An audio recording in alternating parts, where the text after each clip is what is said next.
সাইদ আহমদ আপনি লিখেছেন, ঋণ করে কোরবানি দেওয়া যাবে কিনা? অনেকেই বলেন জায়েজ হবে না। এ বিষয়ে আপনার কাছ থেকে জানতে চাই। আপনি লিখেছেন, কোরবানির পশু জবাইকারীকে পারিশ্রমিক দেওয়া যাবে কিনা? এরপর প্রশ্ন হলো যে, নিজের কোরবানি নিজে করা উত্তম। আমি জানতে চাই সুন্নত তরিকায় কিভাবে নিজের কোরবানি নিজে করতে পারি? কোরবানির পশু জবাইকারী ব্যক্তিকে যদি তার পারিশ্রমিক দেওয়া না হয়, তাহলে কোরবানি নিষিদ্ধ হবে কিনা? ফয়জুল্লাহ লিখেছেন, কোরবানি করার সময় কি যাদের পক্ষ থেকে কোরবানি করা হয় তাদের নাম উচ্চারণ করা বাধ্যতামূলক নাকি মনোনীত করাই যথেষ্ট? আপনি লিখেছেন, কোরবানির পশু জবাইকারীকে পারিশ্রমিক দেওয়া যাবে কিনা? কোরবানির পশু জবাই করা তো ইবাদত, আর ইবাদত করতে পারিশ্রমিক নেওয়া যায় না। বিষয়টা ব্যাখ্যা করে সন্দেহমুক্ত করবেন। ভাই আলিয়াসগর খুব সুন্দর এবং চমৎকার একটি প্রশ্ন করেছেন। কোরবানির পশু যিনি জবাই করবেন তাকে কিন্তু পারিশ্রমিক দেওয়া জায়েজ আছে এবং বৈধ কাজ। কোরবানি করা ইবাদত, সেটা আপনার জন্য। যিনি জবাই করে দিচ্ছেন তিনি আপনার ইবাদতে আপনার সহযোগিতা করছেন। ধরুন আপনি নামাজ পড়বেন, তো নামাজ পড়ার জন্য আপনি জায়নামাজ কিনবেন, তো যিনি জায়নামাজ আপনার কাছে বিক্রি করছেন তিনি কিন্তু ইবাদত করছেন না, তিনি ব্যবসা করছেন।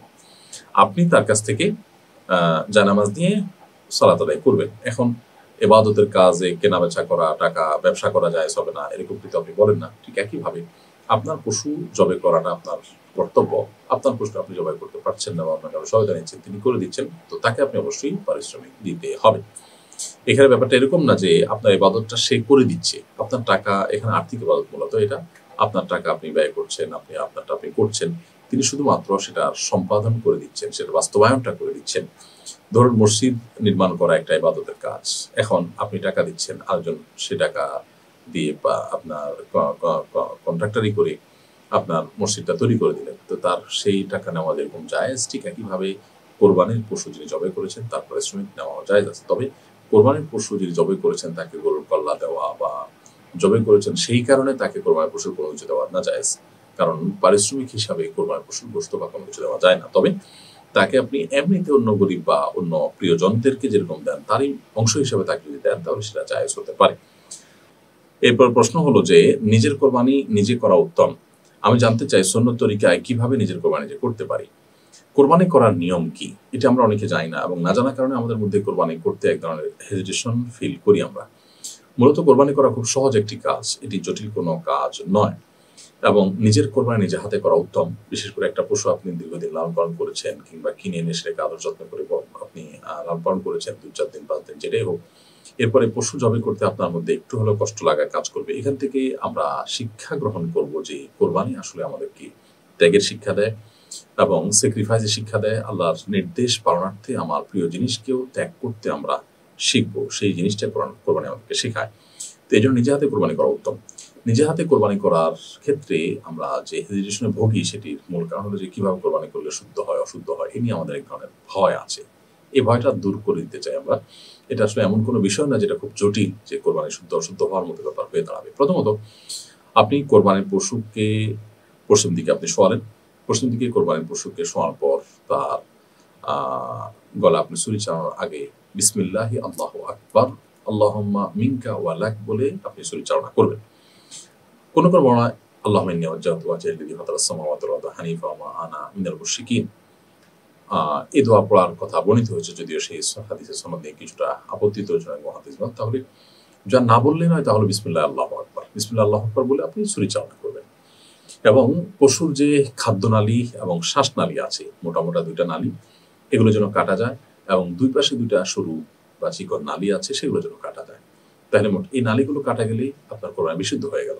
সাধারণত কোরবানির পশু শোয়ার পর কোরবানির পশুর যে কান, এটা পশুর গলার দিকে ভেঙে ধরলে যে জায়গায় কানের গোড়াটা থাকে, ওই জায়গা নরম জায়গা থেকে দেখে, মানে হাড্ডি যেন না পড়ে, নরম জায়গা দেখে হাত দিয়ে ধরে যদি দেখা যায় নরম জায়গা, সেখানে বিসমিল্লাহ আল্লাহু আকবার বলে ছুরি চালনা করা যেতে পারে এবং ছুরি চালানোর পর দেখাই যাবে যে নালীগুলো কাটা গেছে, একটা একটা করে পরিষ্কার দেখা যাবে। অতএব এই খাদ্য এবং খাদ্যনালী শ্বাসনালী এগুলো একটু বড় থাকে আর ২ পাশে ২টা সরু বা চিকন নালী থাকে, সেগুলো কাটা হয়ে গেলে কোরবানি বিশুদ্ধ হয়ে যাবে। বিসমিল্লাহ করে আপনি কোরবানি করে ফেলবেন।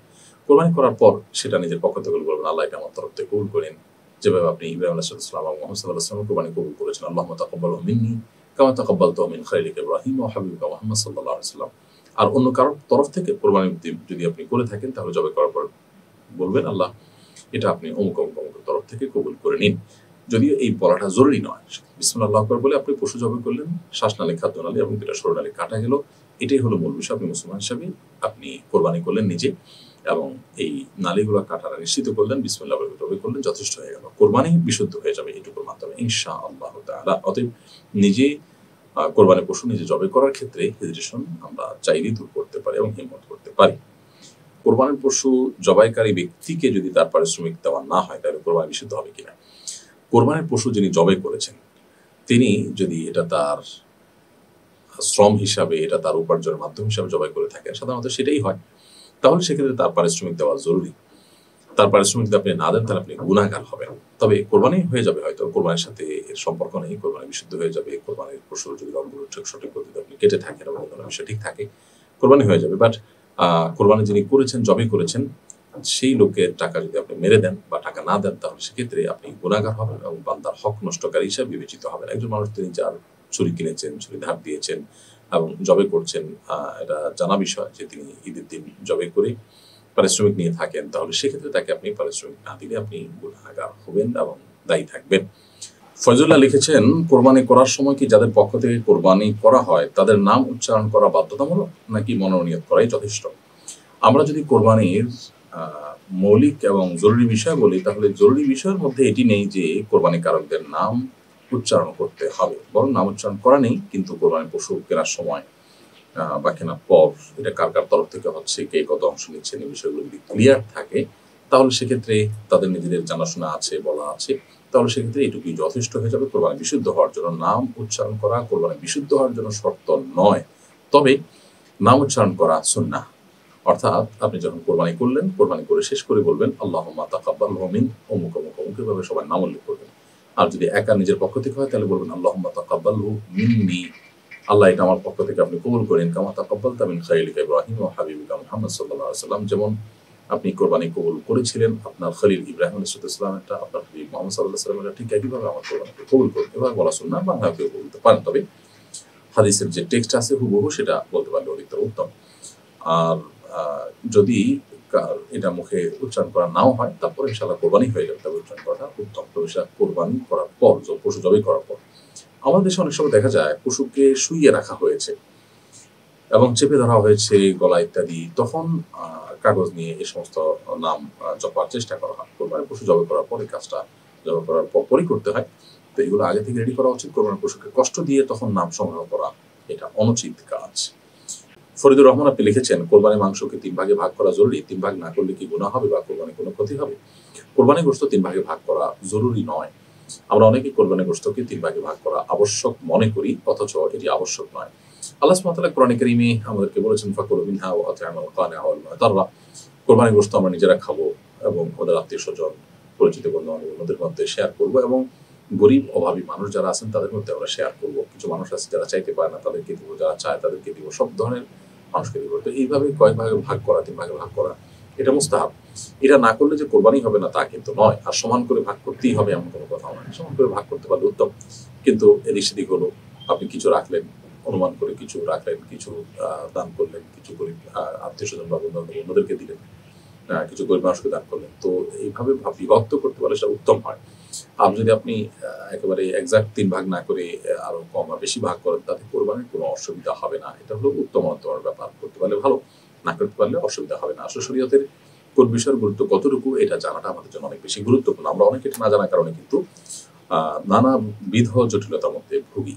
রুহুল আমিন লিখেছেন, অনেকে মনে করে কোরবানির দিন হাঁস মুরগি জবাই করা উচিত নয়। কেউ যদি কোরবানি করতে না পারে তারা কি হাঁস মুরগি জবাই করতে পারবে না? শরীয়ত কি বলে? রুহুল আমিন, কোরবানি দিনগুলোতে হাঁস মুরগি জবাই করা যাবে না, এটি আমাদের নিছক ধারণা।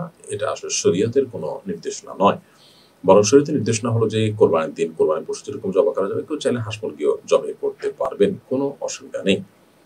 সাইদ আখন্দ আপনি লিখেছেন, ঋণ করে কোরবানি দেওয়া যাবে কিনা? অনেকেই বলেন জায়েজ হবে না, এ বিষয়ে আপনার কাছ থেকে জানতে চাই। ভাই সাইদ আকন্দ, কোরবানি যদি কেউ ঋণ করে দিতে চান তিনি দিতে পারবেন যদি তার ঋণ পরিশোধ করবার মতো সেরকম ব্যবস্থা, প্ল্যান, পরিকল্পনা থাকে। আর যদি এমন হয় যে তিনি কোরবানির জন্য যে ঋণ নিবেন সে ঋণ আসলে পরিশোধ করার আপাত দৃষ্টিতে তার কোনোই ব্যবস্থা নাই এবং তিনি তা আদায় করা হয়তো সদিচ্ছাও নাই, তো এরকম পরিস্থিতিতে আসলে তার জন্য ঋণ করে কোরবানি দেওয়া জায়েজ নয়। কারণ ঋণ পরিশোধ করার গুরুত্ব ইসলামী শরীয়তে অপরিসীম। আপনি ঋণ পরিশোধ করার যথাযথ ব্যবস্থা নাই, এমত অবস্থা আপনি ঋণ করে কোরবানি করা কোনো অর্থ হতে পারে না। এই জন্য এই বিষয়ে আমাদের সর্বোচ্চ দায়িত্বশীল হতে হবে। যে কোনো আর্থিক ইবাদতেই আপনি ঋণ করে সেটি করতে পারেন। কেউ ঋণ করে দান করলেন, এটি হতে পারে।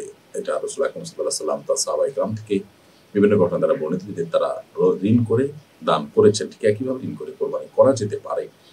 তবে যেটি বললাম যে ঋণের টাকা আমি পরিশোধ করব, তার একটা প্ল্যান পরিকল্পনা থাকবে, অথবা আমি পরিশোধ করতে পারবো, সে আস্থা কনফিডেন্ট থাকবে নিজের প্রতি, সেটা ঠিক আছে। একজন মানুষ হয়তো তার 10,000 টাকা মাসে ইনকাম নেই, যদি 5 লাখ 10 লাখ টাকা ঋণ করেন দান করার জন্য, তো সেটা অবশ্যই অনুচিত হবে এবং জায়েজ হবে না। কারণ তিনি এই 10 লাখ টাকা পরিশোধ করার আপাতদৃষ্টিতে তার কোনো উপায় নেই। তিনি নিছকই তথাকথিত আল্লাহর উপরে ভরসা করে ঋণ নিয়ে এলেন, নিজের দেওয়ার মতো সেরকম অ্যাবিলিটি মোটেই নাই, এরকমটি করা জায়েজ হবে না। হায়াতার লিখেছেন, কোরবানি পশু জবাইকারীকে চামড়া বা গোশত দেওয়া যাবে কিনা? কোরবানি পশু যিনি জবাই করবেন তাকে আপনি জবের বিনিময়ে নগদ অর্থ বা অন্য কোনো কিছু দিবেন পারিশ্রমিক হিসাবে। কোরবানির পশুর কোনো কিছুকে পারিশ্রমিক হিসাবে দেওয়া জায়েজ নেই। কোরবানির পশুর কোনো কিছু যদি পারিশ্রমিক হিসাবে দেন তাহলে কিন্তু কোরবানি বিশুদ্ধ হবে না। নবী করিম সাল্লাল্লাহু আলাইহি ওয়াসাল্লাম আল্লাহ তাআলাকে নির্দেশ করেছেন পরিষ্কারভাবে যেন তিনি কোরবানির পশুর গোশত বা তার পায়া, তার মাথা কোনো কিছুই যেন কসাইকে না দেন। কারণ কসাইকে তার ন্যায্য মূল্য বা ন্যায্য পারিশ্রমিক দিবেন, আর কোরবানির পশুর গোশত যদি দেন তাহলে সেটা বিক্রি করার মতোই হয়ে যায়। কোরবানির পশুর গোশতকে কারোর শ্রম নিয়ে পারিশ্রমিক দিলেন মানে হলো কেমন যেন বিক্রি করলেন। কোরবানির পশু বিক্রি করা যেরকম কোরবানি কর্তার জন্য জায়েজ নয়, যাকে কোরবানির গোশত দিয়ে দিয়েছেন তিনি এবার গোশত বিক্রি করলে এটা তার ব্যাপার, তার জন্য জায়েজ আছে। ঠিক একইভাবে কোরবানির পশুর কসাই কিংবা জবেকারী এরকম কাউকে কোরবানির পশুর গোশত বা কোনো কিছু পারিশ্রমিক হিসাবে দেওয়া জায়েজ নয়। হ্যাঁ, গরিব হিসাবে অন্য 10 জনকে যেরকম দিয়ে থাকেন সে পরিমাণ তাদেরকে দিলে সেটি জায়েজ হতে পারে।